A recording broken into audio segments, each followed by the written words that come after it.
My name is Lily Jones. I'm 62 years old. Just a regular housewife who looks forward to evening walks with my retired husband. What I'm about to tell you is about when we celebrated our 25th wedding anniversary, our silver anniversary. It was quite the event, and I think you want to hear about it. Back then, I was working as a magazine editor, and my husband Tom was in advertising. We were both always busy, often leading lives that barely intersected. Thankfully, despite that, our marriage stayed strong, and our daughter, Sally, grew up to be a straight arrow kind of girl. Around that time, Sally had just started her career, and Tom and I were getting to an age where we were mentoring the next generation at our jobs. Things were finally settling down. We never really did typical family things like going on vacations because of our hectic schedules, but seizing this peaceful moment. "Let's spend our 25th anniversary just relaxing as a family," Tom suggested. That's when it hit me. This year was our 25th, our silver anniversary. I was thrilled at the thought alone, but Sally got even more excited. "Why not go on a trip? Let's splurge on a fancy hotel." So we all took the day off and decided to stay at a hotel.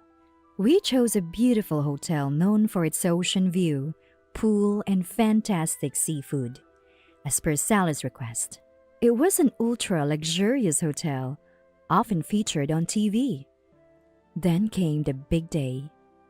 The view was just as amazing as we had heard. A stunning contrast of the ocean and greenery right before our eyes. I couldn't help it. "Wow, that's wonderful!" We all instinctively took out our phones to capture the moment. It was that breathtaking. The room we booked was one of the hotel's special ones, known for its beautiful sunset views, like a scene out of this world. It's usually reserved for celebrities and politicians, a real VIP experience. It's so popular, it's almost impossible to book. We felt lucky to have gotten it. Our excitement was sky high. "Let's hurry up and go!" Sally, more excited than us, pulled us towards the front desk. "Excuse me, we have a reservation under the name Jones?" I said to the female staff at the counter. "Yes, Mrs. Jones, please give me a moment to check," she replied, searching for information in the reservation list. "Oh, I'm sorry, but there seems to be a mistake. You're Mrs. Jones, correct?" Yes, that's right," I replied, puzzled. She looked back at the list, confused. "I'm sorry, but it seems like we don't have your reservation. We are a reservation-only hotel." "What? That can't be right. We definitely made a reservation." I was shocked, raising my voice in the quiet elegance of the luxury hotel. "Well, we do have a reservation to Mrs. Johnson today." "That must be a mistake in hearing our name. We made a reservation." I was sure of it, because I had made a call myself. And I clearly said Jones. The date was correct too. Not convinced, I even gave her our address and phone number, asking her to check again. "Please, wait a moment," she said with a brief and pleasant smile, and disappeared into the back. What's with that face? It's creepy, as I'm thinking this. What do you mean?" my daughter asks with a puzzled voice. "It must be some mistake. I made a reservation properly. It's okay." I smile, and so does my husband. "Right, everything will surely be fine," he says, reassuring her daughter with a smile. After all, this is a luxury hotel. They must handle any mishaps with sincerity. "Thank you for waiting. Please follow me," said a woman who appears to be the assistant manager of the hotel, standing before us. I tease my daughter. "See, I told you we had a reservation," with a playful smile. Oh, so it was just a misunderstanding? I was worried there. Both my husband and daughter sigh in relief. This is your room. We try to contain our excitement and high expectations as she opens the door. Huh? Something's... It's different from what we saw on TV. My daughter is the first to speak up. My husband also. Scratches his head. Indeed, it's different. She replies a bit too firmly, making me feel uncomfortable. I didn't mean to be rude, but did I offend her somehow? Due to the season, the view might be slightly less impressive than usual. If this room does not meet your expectations, we can offer another available room as a special case. Her detached manner makes us exchange glances. If the view outside a hotel is that beautiful, wouldn't any room offer a stunning view? Or maybe, if this is the standard for the best rooms, the others might be the same. Her attitude is also concerning. If we're being seen as troublesome guests, perhaps we should just cancel. That thought crosses my mind. My daughter looks troubled, probably thinking the same. However, my husband says, "We've come all this way, and the view from the parking lot was so beautiful. Surely a different room will offer a better view." He decides to continue our stay. There's some logic to what he says. Thinking about when we can all get together next. It's uncertain. We don't want to miss this special anniversary. After discussing it, the three of us decide to first see the room and then make a decision. The assistant manager, who overheard our conversation, says, Then I'll arrange it right away. Her attitude from earlier is gone, replaced by a cheerful demeanor. The staff is informed to prepare a room, and we are instructed to wait on the lobby sofas until it's ready. But no matter how long we wait, there's no sign of being led to our room. We only watch other guests check in. I then realize something unpleasant. Other guests are being escorted to sofas by staff carrying their luggage. We've had no such assistance from the start. Is there a difference in treatment? No, it must just be busy. But I'm not the only one with these doubts. Even my daughter, who initially enjoying taking photos and videos inside a hotel. Isn't this taking too long? Are they really preparing a good room for us? She seemed to be getting irritated. Indeed, it's been 2 hours since they said they were preparing the next room. My husband also says, "This is unusually long," scratching his head. I seem to be watching him scratch his head a lot today. It's disheartening. Just then, the assistant manager finally appears. Your room is ready, she says without an apology for the wait, which irks me a bit. Honestly, just waiting has exhausted us, so feeling irritated is natural. But the thought of finally relaxing in our room with an ocean view and pool brings joy, leaving us with mixed feelings. We follow the assistant manager to our room. Even the hallways we pass through are beautiful. My troubled heart starts to calm, thinking, if we can enjoy from here on, it's all good. But then, we're led through a hallway with a kitchen visible, something like the hotel's backyard. Is this okay? My daughter asks aloud. Shh! I hush her. I feel the same, but we can't say anything without seeing the room. But can there really be a nice room in such a place? The uncertainty is too much. This is the room, we are told, as we're led into a small room. There's only a tiny window and a 4-legged table in the room. No chance of seeing the sea. With 3 of us and only 1 bed. It's too cramped to sleep.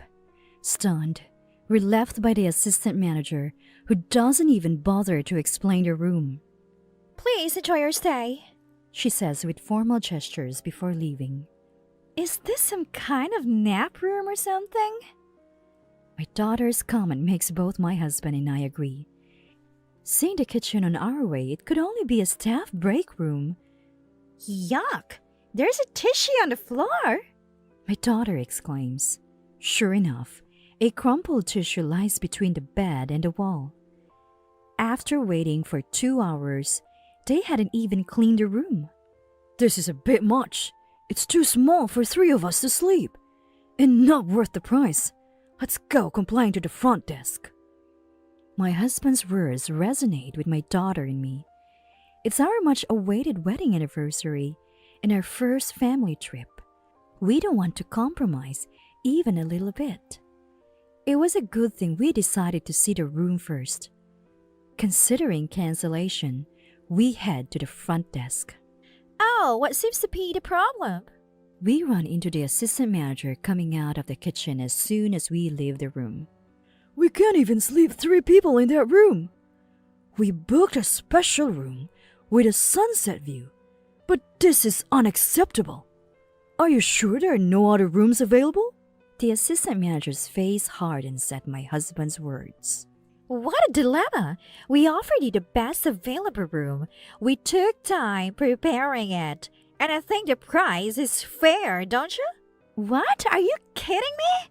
There was a tissue on the floor. My daughter is the first to express her anger. Well, what can I do? The assistant manager sighs as if it's out of her hands. So are you going to cancel? And then asks. It feels like her true colors are showing.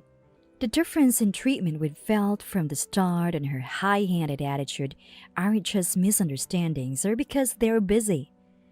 She's looked down on us from the beginning. We don't need a luxury hotel like this. We'll cancel, please. My daughter and husband nod in agreement. Then, since we prepared 2 rooms for you, the charge will be for both. Please settle it at the front desk. We're dumbfounded by the assistant manager's words, now accompanied by an unfamiliar smile. You're charging for this room too? I can't help but raise my voice. Of course! We allocated staff and resources to prepare it. And the deputy manager, the first room reservation was over $4,000 due to a premium for a special day. Most of the other rooms I saw during booking were nearly $2,000. We only saw the room. Charging us for such a shabby nap room is absurd. This is unacceptable. Why did you even prepare in that dirty room? My usually calm husband raises his voice. The assistant manager glares at him, then turns her back and walks into the kitchen. Is she ignoring us? At that moment, she returns with a wine bottle, splashing the wine all over my husband's face. Tom! Dad! My daughter and I rush to him. He's shocked. I'm okay, really, but tries to reassure us. You're perfect for a more common hotel next door. Can't even pay for your room here, says the assistant manager, unapologetic and arrogant. My husband takes a deep breath to calm himself and tells her, I understand your point. However, I'm not satisfied, especially with this behavior. I won't pay now. Send a written request later. We'll respond accordingly. His composure is admirable. But I am sitting. I can't believe this is happening in a luxury hotel. Or rather, is this the behavior of any decent person? It's beyond a lack of common sense. Why should we pay for such treatment? Fighting back tears of frustration, I exclaim, We won't pay for such injustice. We'll make sure this hotel pays for this. I leave the hotel with my disappointed daughter and husband. The assistant manager and others are shouting about the unpaid bill, but I ignore them. It's unjust. Most importantly, I want to leave this place as soon as possible. After all, today is our wedding anniversary. The car ride home is silent. Our excitement turned to disappointment. Sally, send me the photos you took today later. Huh? Sure, but why? They're not happy memories. Won't they just make you sad? No, they're fueling my fighting spirit. My daughter looked puzzled at my words. Hearing our conversation, Lily gets scared when she's serious. My husband says, It's okay. Mom has made up her mind. Just wait, you'll see the answer in time. Back at work, I immediately approach a colleague who works on a weekly magazine. "Hey, I've got some juicy info. Interested?" With online articles dominating and weekly magazine sales dwindling, my colleague eagerly accepted my proposal. Ideally, I'd like to write the article myself, but my beat is a lifestyle magazine for housewives. It's a different field, so I let my colleague handle it. A month later, the information I provided turned into an article, and the weekly magazine hit the stands. Actually, since that hotel incident, I've been receiving frequent calls asking for payment for the room. There are young people we can use to force the payment. Is that what you want? Threatening messages like this were left on my voicemail, but I ignored them. Now, I'm grateful for those events. They provided ample material for the article to take down the hotel and for consultations with consumer protection agencies. Famous luxury hotel frequented by celebrities, the dark side of its management exposed. That was the headline of the long article in the weekly magazine. Our investigation revealed that several other victims had suffered similar experiences. Thankfully, we were the only ones to endure the wine-throwing incident. Of course, the hotel hadn't always been this way. Up until that point, it had been a great hotel that lived up to its reputation. It used to be a reputable, genuinely wonderful place until about a year ago when the founder died. After the founder's death, his inexperienced young son became the wealthy young owner and manager, and his wife became the assistant manager. They had no real training in their roles. The founder's wife, mother-in-law, tried to educate them, but the son's wife wouldn't listen. Eventually, she even harassed the staff who were fond of mother-in-law. Mother-in-law, already elderly and struggling with health issues, was heartbroken at her inability to properly train her daughter-in-law. She hardly showed up for work anymore, leaving the hotel operations to her daughter-in-law, the assistant manager.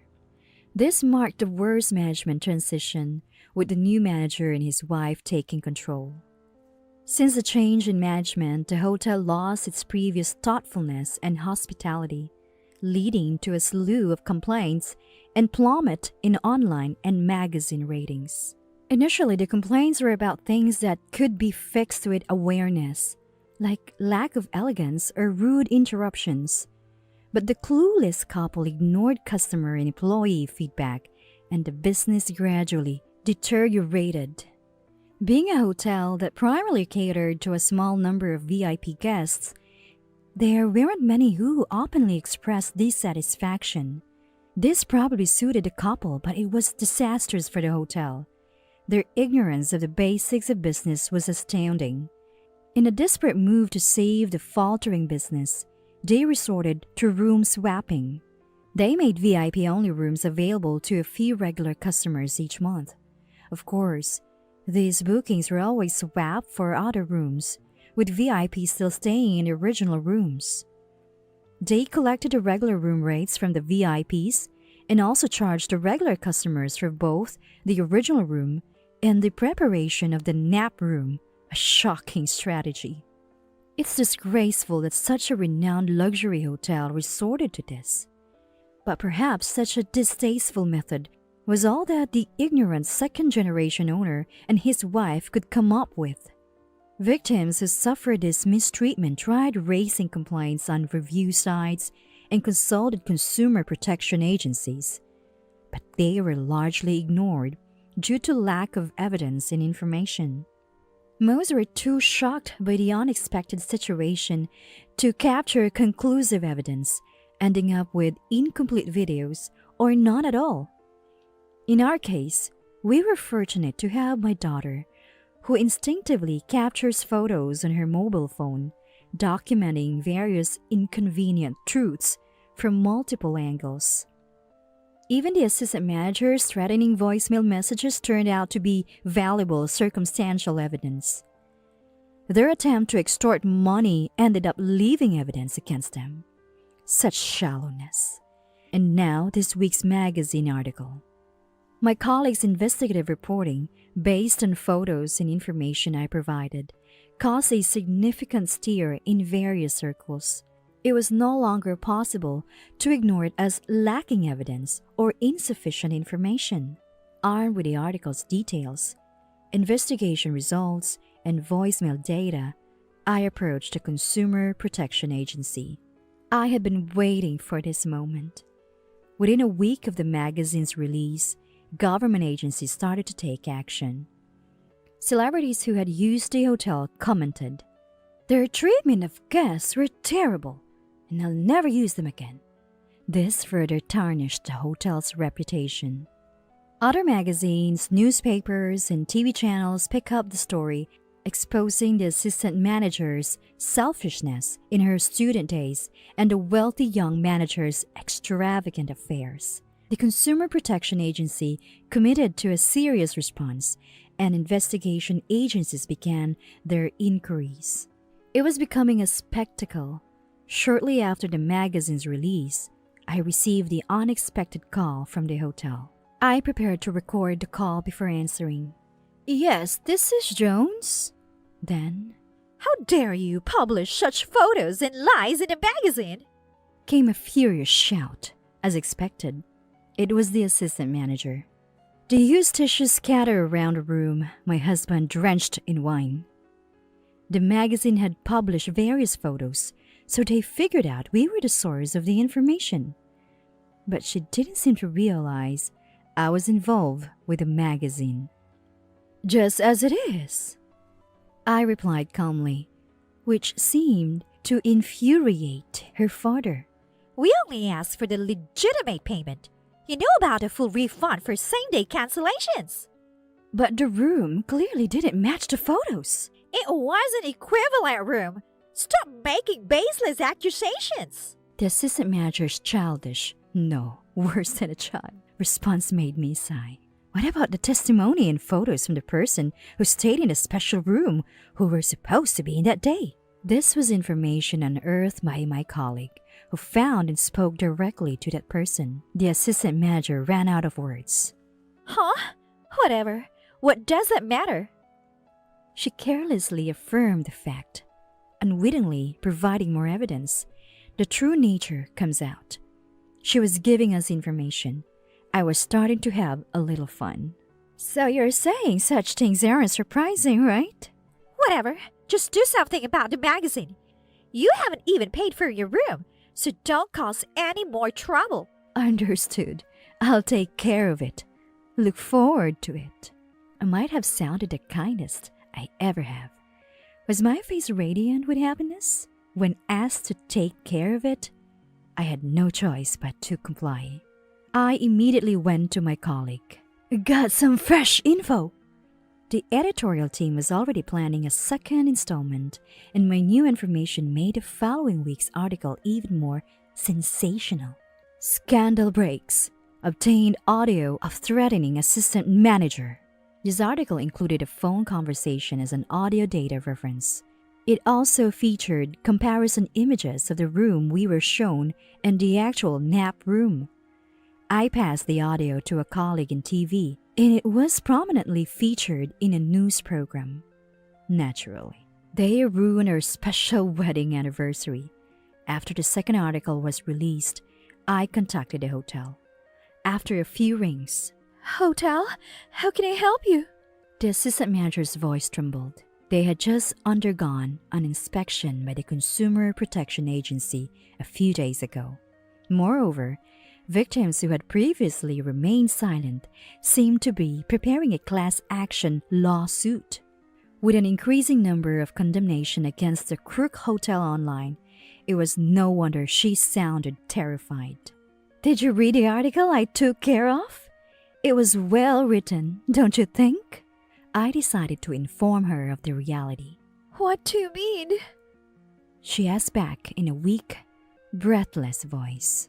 "I should have mentioned earlier, I work for the publishing house of the weekly magazine." What? "You asked me to do something about it, so I did. That phone call you made added depth to our article. What have you done? Because of bottom feeders like you, I am. She retaliated frantically. Seemed she still had some energy. Oh, and I'm recording this call too. Shall we make another article? Think carefully before you speak.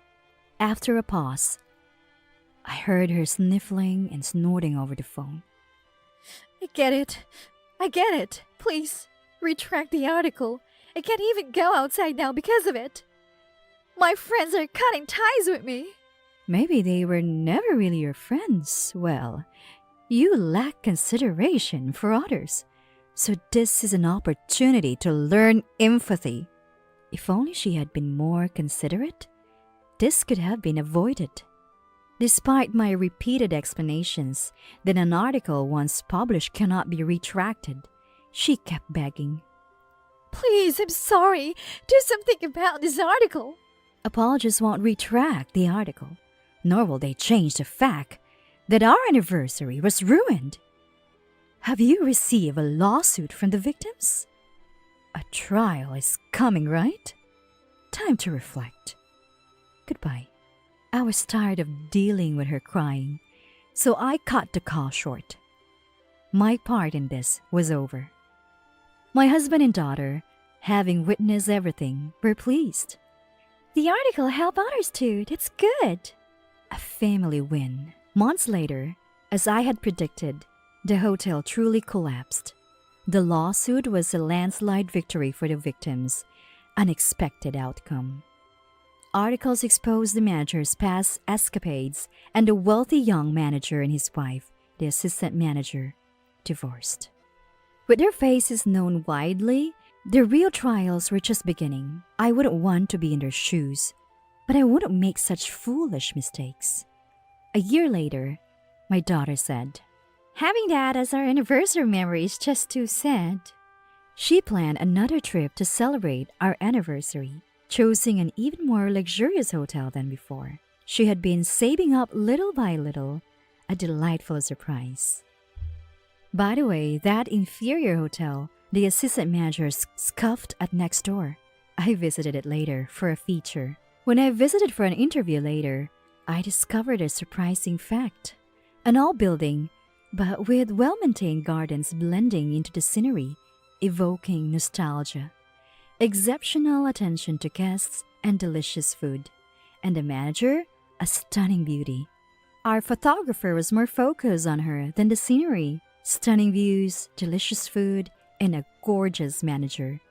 A hotel overflowing with hospitality. That was the headline of our feature. The hotel, having absorbed the VIP clientele of the new defunct hotel, was now a popular destination. My husband and I finally have free time. Our daughter got married, and now we're planning a trip with her family too. Life is a journey. No matter what happens, I'll keep standing up, resiliently traveling through this life. So, where to next?